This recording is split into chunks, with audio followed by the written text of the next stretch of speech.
Association of Mali.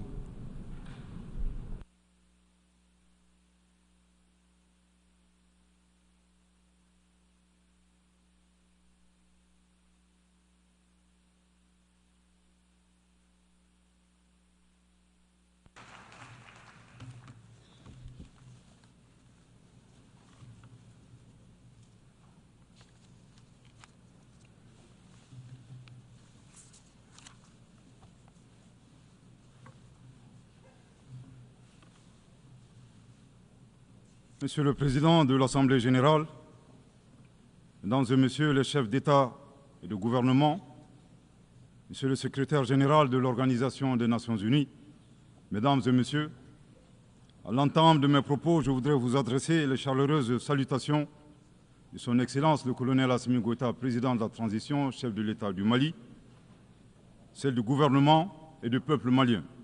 Je voudrais ensuite vous adresser, Monsieur le Président, les chaleureuses félicitations de la délégation malienne pour votre brillante élection à la présidence de la 79e session de l'Assemblée générale. Votre beau pays, le Cameroun, pays africain frère et ami, entretient d'excellentes relations avec mon pays. Vous pouvez compter sur le soutien total du Mali dans l'accomplissement réussi de votre mandat. Je saisis également cette occasion pour féliciter votre prédécesseur, l'ambassadeur Denis Francis de Trinidad et Tobago, pour la manière remarquable avec laquelle il a conduit les travaux de la 78e session de l'Assemblée générale. Enfin, permettez-moi de réitérer à Monsieur le secrétaire général de l'ONU, Monsieur Antonio Guterres, nos encouragements à poursuivre les efforts pour la réalisation des nobles objectifs de notre organisation commune. Monsieur le Président, le 26 juin 1945, en signant la Charte des Nations unies à San Francisco, les peuples se sont résolument engagés, je cite, à préserver les générations futures du fléau de la guerre qui, 2 fois en l'espace d'une vie humaine, a infligé à l'humanité d'indicibles souffrances. Fin de citation. Aujourd'hui, l'occasion nous est offerte de nous prononcer sur le thème suivant, ne laisser personne de côté, agir ensemble pour la promotion de la paix, du développement durable et de la dignité humaine pour les générations présentes et futures. Le choix de ce thème qui intervient 79 ans après la signature de la Charte des Nations unies est-il un pur hasard ou le résultat d'une construction mentale? Nous l'ignorons. Cependant, force est de constater malheureusement que se pose encore avec forte acuité la problématique de la préservation des générations, non seulement celle du futur, mais également la nôtre. Est-ce pour autant un échec des Nations unies? Incontestablement, une évaluation objective avec des recommandations réalistes de notre système collectif serait salvatrice pour notre devenir. Monsieur le Président, le Mali salue la pertinence de ce thème qui est d'une actualité brûlante, tant il est vrai que les tensions et les guerres en cours continuent, hélas, de menacer la paix et la sécurité internationale, le développement et les droits fondamentaux des populations. Cette remarque est celle d'un pays qui a connu depuis 2012 une crise multidimensionnelle complexe ayant entraîné la perte de plus de la moitié de son territoire et de nombreuses victimes innocentes. Suite à une association à la fois incestueuse et opportuniste de groupes terroristes et de groupes armés. Monsieur le Président, le drame du Mali remonte à l'allégeance à Al-Qaïda du groupe salafiste pour la prédication et le combat, le GSPC algérien, le 11 septembre 2006, exacerbé par l'intervention militaire hasardeuse de l'OTAN en Libye en 2011. La déstabilisation de ce pays frère a aggravé les facteurs d'insécurité dans nos pays, à savoir le terrorisme, les trafics en tout genre, le blanchiment de capitaux, les conflits communautaires manipulés par les terroristes et leurs sponsors étatiques étrangers et les actions violentes d'individus isolés. Pour leur part, les autorités maliennes, après avoir fait le constat de l'échec des forces internationales présentes sur le territoire national depuis 2013, ont décidé de reprendre leur destin en main. Ainsi, depuis le 7 juin 2021, après la prestation du serment de son Excellence le colonel Assimi Goïta comme président de la transition chef de l'État, s'est ouvert un vaste chantier d'équipement et de réorganisation des forces de défense et de sécurité associé à un projet de refondation du Mali. Les Assises nationales de la refondation, lancées en décembre 2021, ont permis aux Maliens de procéder à un diagnostic exhaustif des causes de la crise, puis d'adopter 517 recommandations pertinentes. À ce sujet, après avoir vécu une insécurité imposée par l'état de nature, le constat concernant le Mali est effarant.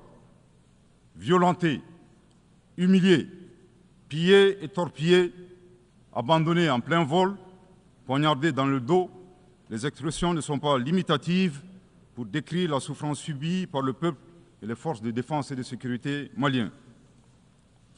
Fort de cette expérience et réalisant que le péril malien ne résultait que de l'état de nature, Son Excellence le colonel Assimi Goïta, président de la transition, chef de l'État, s'est contraint d'élaborer une vision réaliste de la géopolitique en convoquant un proverbe populaire en langue bambara, ici traduit librement et contextualisé, je cite, « La succulence de la sauce des uns dépend du pillage des bovins des autres ».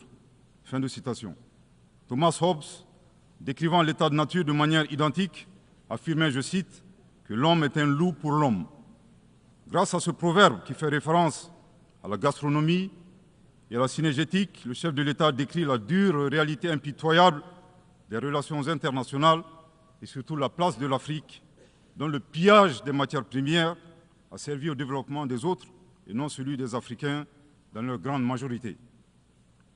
À cette vision s'ajoute une orientation du chef de l'État qui appelle les Maliens, dans le cadre de la refondation, à redevenir eux-mêmes. En effet, le chef de l'État a procédé le 23 avril 2024 au lancement du programme national d'éducation aux valeurs, qui vise un retour aux sources sans lesquelles il serait difficile d'envisager un avenir radieux pour notre pays dans sa quête légitime de souveraineté. L'invitation à redevenir nous-mêmes ne saurait faire l'économie de la question de savoir qui nous sommes. La réponse immédiate à cette interrogation est donnée par la devise du Mali, un peuple, une grande famille, nation cosmopolite, un but, magnifier la diversité dans l'unité, unis pour bâtir le bien commun, et enfin une foi, la foi à ce que Dieu a donné comme ressource pour la réalisation de la prospérité. En vue de donner plus de relief à la définition du Malien, le professeur Ibrahim Diaye, expert au sein du comité chargé de la mise en œuvre du programme national d'éducation aux valeurs, indique que le Malien se caractérise d'une part par 5 valeurs cardinales, à savoir l'humanitude, l'empathie, l'obligation de transmettre les valeurs humaines aux générations futures, le sens de l'honneur, l'acceptation de la différence et de l'altérité au plan sociétal, humain et culturel, et d'autre part, 5 principes inviolables en lien avec le pays lui-même, à savoir un Mali indivisible, inaliénable, non hypothécable, nul ne peut en disposer comme propriété privée, impérissable. Monsieur le Président, en privilégiant d'être eux-mêmes, les Maliens créent une troisième voie, ne pas devenir des prédateurs, des barbares sans foi ni loi, à la recherche des bovins d'autrui, ne pas devenir les éternelles victimes impuissantes face à la prédation. La voie médiane promue par le Mali consiste à réaliser notre développement en empruntant un chemin plus vertueux.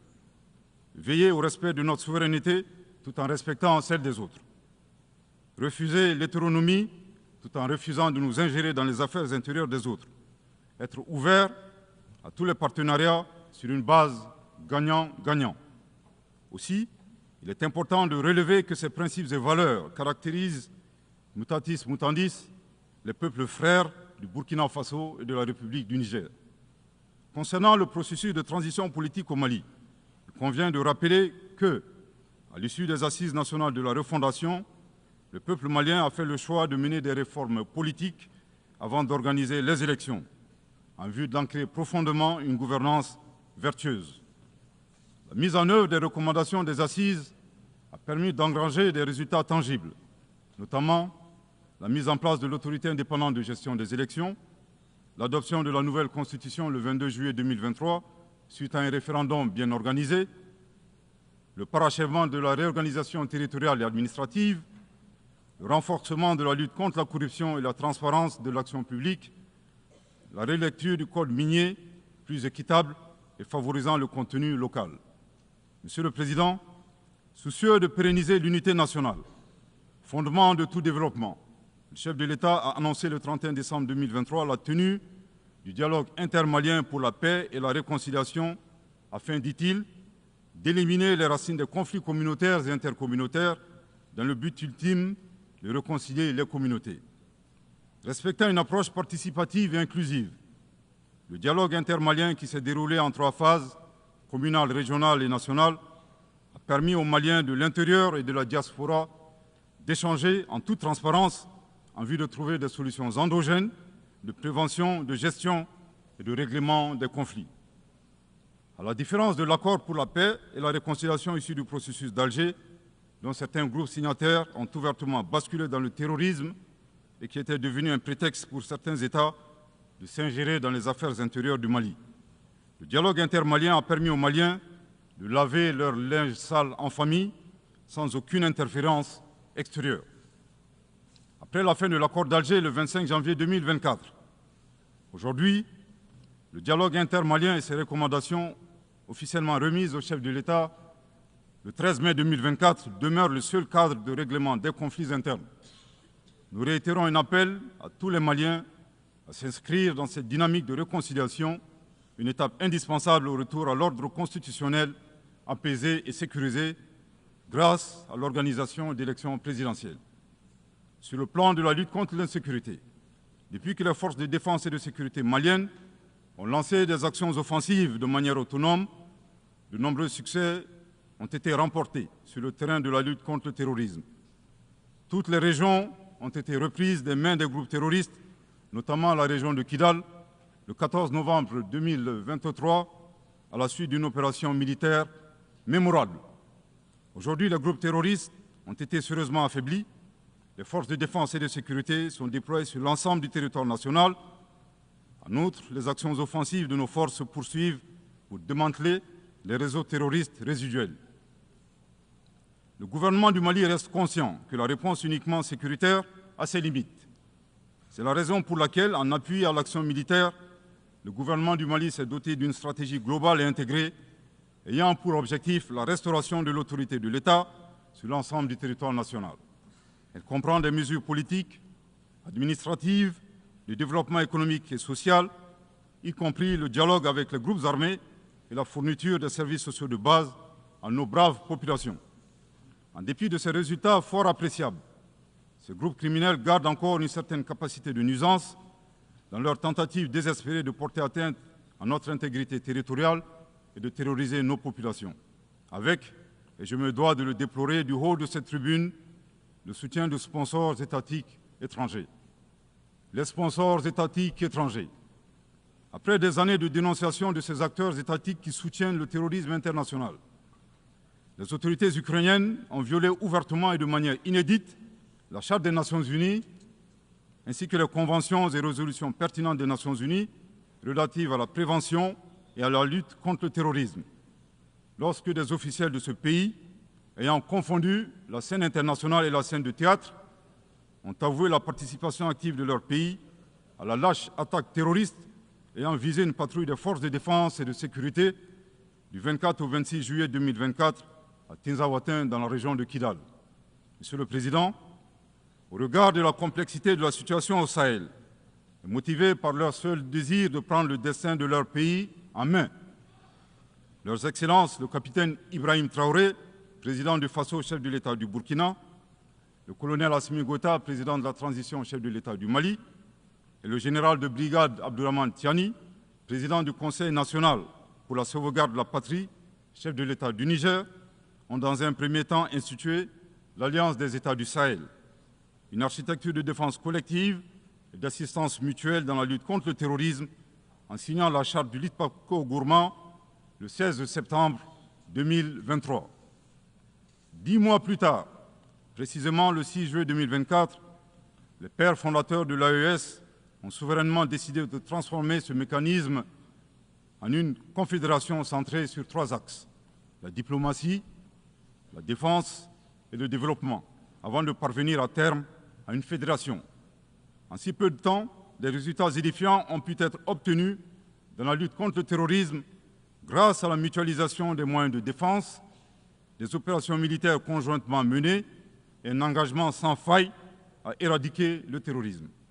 C'est la raison pour laquelle les États membres de la Confédération des États du Sahel ont adressé le 19 août 2024 une lettre conjointe au Conseil de sécurité des Nations Unies pour dénoncer le soutien des autorités ukrainiennes au terrorisme international, condamner l'agression contre le Mali, demander au Conseil de sécurité de prendre des mesures appropriées contre les autorités ukrainiennes.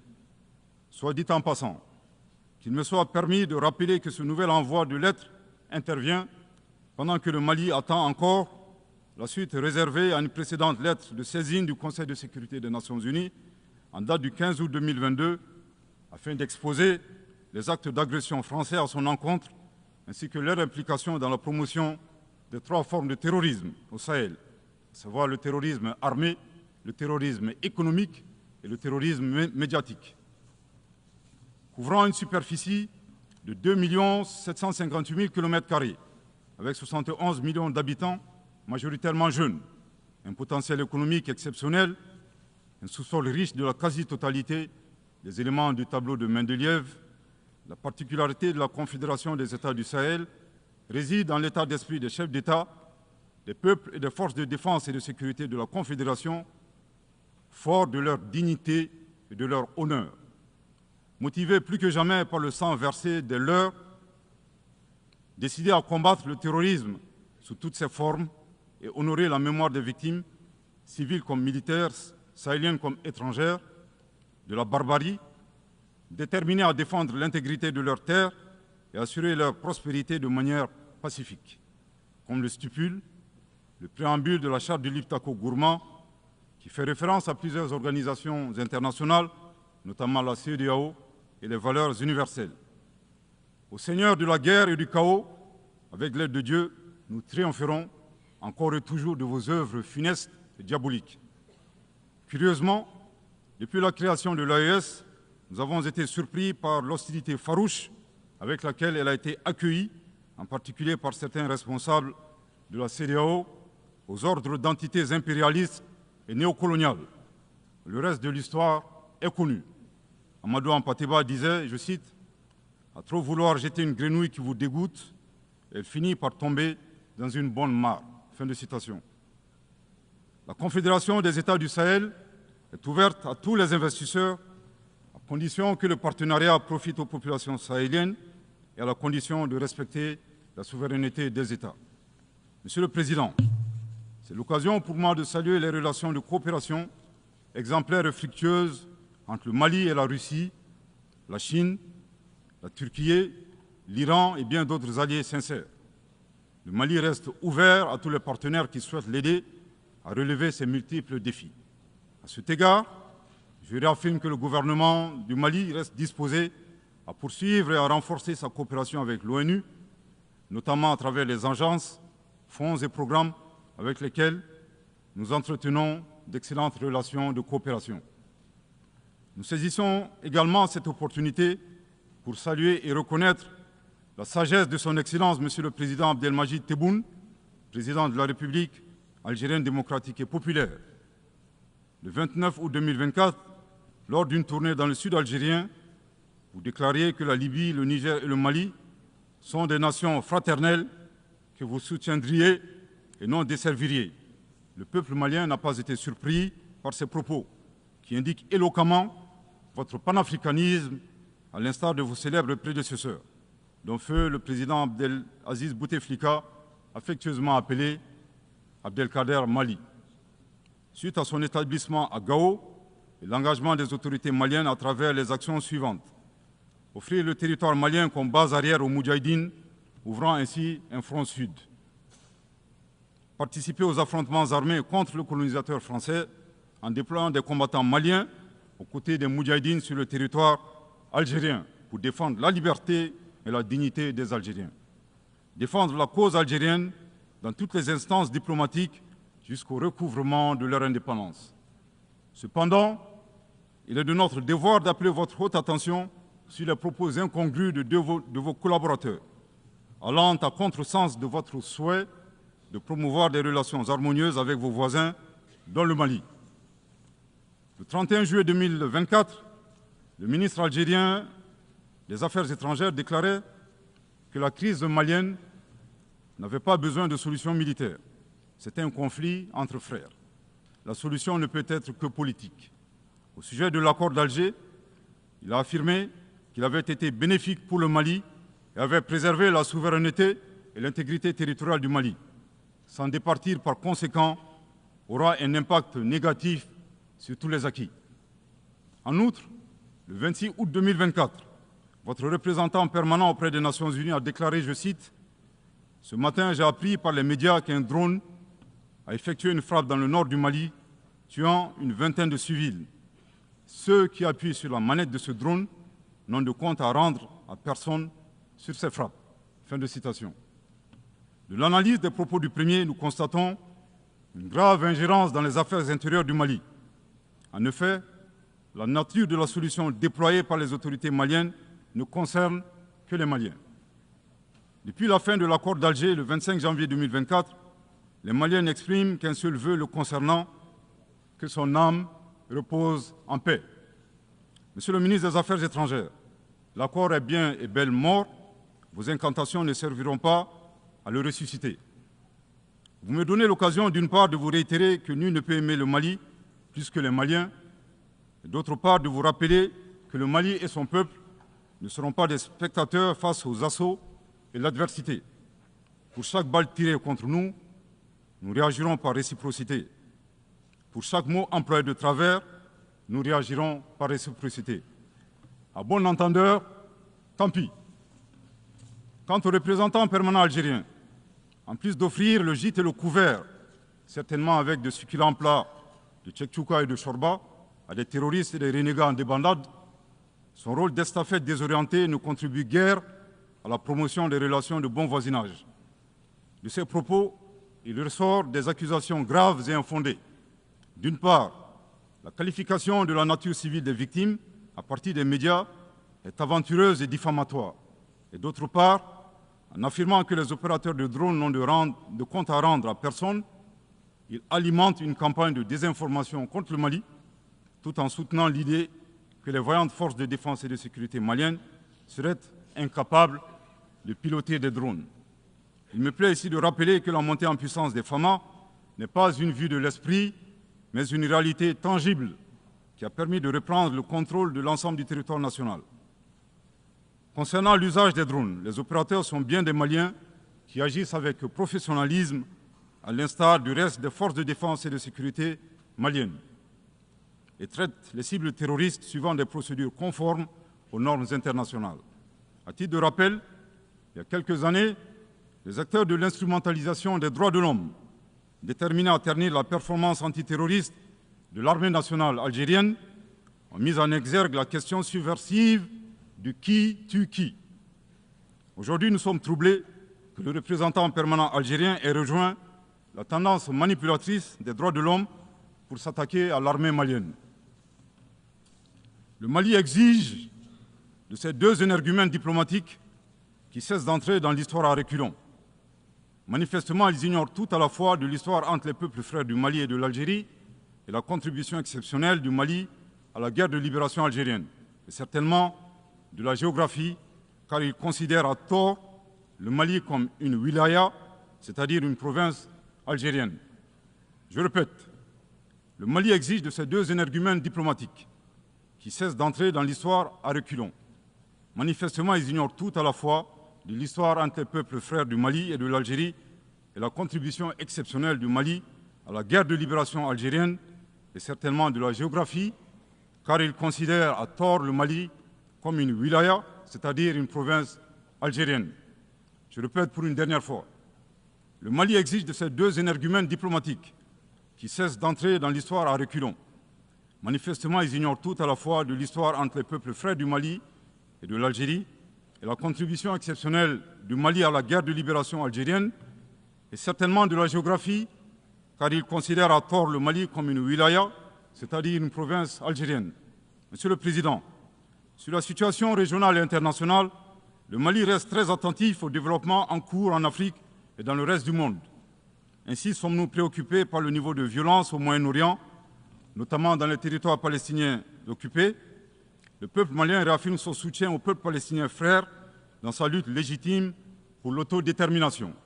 Le gouvernement du Mali réitère son appui à la solution à deux États, Israël et la Palestine, vivant côte à côte, en paix et en sécurité, à l'intérieur de frontières sûres et internationalement reconnues. Nous condamnons sans réserve l'usage indiscriminé de la force par l'armée israélienne contre les Palestiniens. Au plan humanitaire, le Mali est préoccupé par la situation précaire des millions de réfugiés et de déplacés internes dans le monde, du fait des conflits armés, des catastrophes naturelles et des changements climatiques. J'ai en ce moment une pensée toute particulière pour mes compatriotes réfugiés dans les pays voisins, pays que je remercie pour leur hospitalité et leur générosité. Je voudrais les assurer que le gouvernement malien ne ménagera aucun effort pour continuer à les assister et pour créer les conditions leur permettant de rentrer dignement et en toute sécurité dans leur localité d'origine. Les multiples défis à la paix et à la sécurité internationale appellent à la réforme de l'architecture dédiée des Nations Unies. Dans la même veine, le Mali continue de plaider pour la réforme de la gouvernance mondiale politique, économique et financière afin de créer les conditions optimales et justes du développement de nos pays. Dans cette dynamique, le Mali continue de plaider pour la réforme des institutions financières internationales comme la Banque mondiale et le Fonds monétaire international. De même, nous saluons les modèles alternatifs et crédibles tels que les BRICS. Les changements climatiques constituent également une menace réelle pour les générations présentes et futures. Nous devons avoir le courage de sortir du dogmatisme ambiant et des jeux d'intérêts étroits concernant cette problématique. À cet égard, le temps est venu de mettre effectivement en œuvre les décisions de nos sommets et de nos COP. Il est nécessaire que les pays à l'origine du réchauffement climatique assument leurs responsabilités pleines et entières, y compris celle de soutenir les efforts des pays du Sud pour un développement respectueux de l'environnement. Monsieur le Président, pour terminer, je voudrais faire observer que cette 79e session de l'Assemblée générale se tient dans un contexte de défis immenses pour nos États et pour nos institutions multilatérales. La paix et la sécurité internationale n'ont jamais été autant menacées depuis les deux grandes guerres, y compris par le terrorisme international et l'extrémisme violent. Dans un tel contexte, il sera difficile d'atteindre les objectifs de développement durable à l'horizon 2030 en termes d'éducation, de santé, d'accès à l'eau potable, d'énergie et de justice. Cependant, malgré ces péripéties, le Mali reste disposé à jouer toute sa partition dans la mise en œuvre de ses engagements nationaux et internationaux, tout en gardant un certain espoir en l'avenir. Que Dieu bénisse le Mali et préserve les Maliens des forces obscurantistes et destructrices du monde. Que Dieu bénisse la Confédération des États du Sahel et préserve les populations sahéliennes des forces obscurantistes et destructrices du monde. Que Dieu bénisse l'Afrique et préserve les Africains des forces obscurantistes et destructrices du monde. Que Dieu bénisse le monde et préserve l'humanité entière des forces obscurantistes et destructrices du monde. Je vous remercie de votre très aimable attention.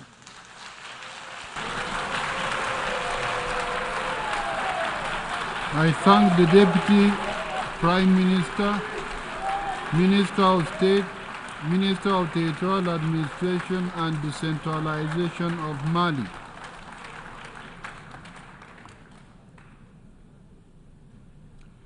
I now give the floor to Her Excellency Retno Lestari Priansari Marsudi, Minister for Foreign Affairs of Indonesia.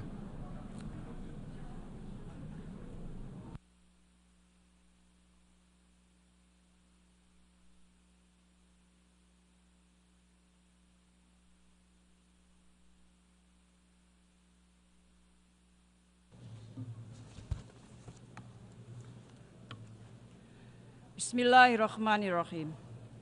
Mr. President, this is my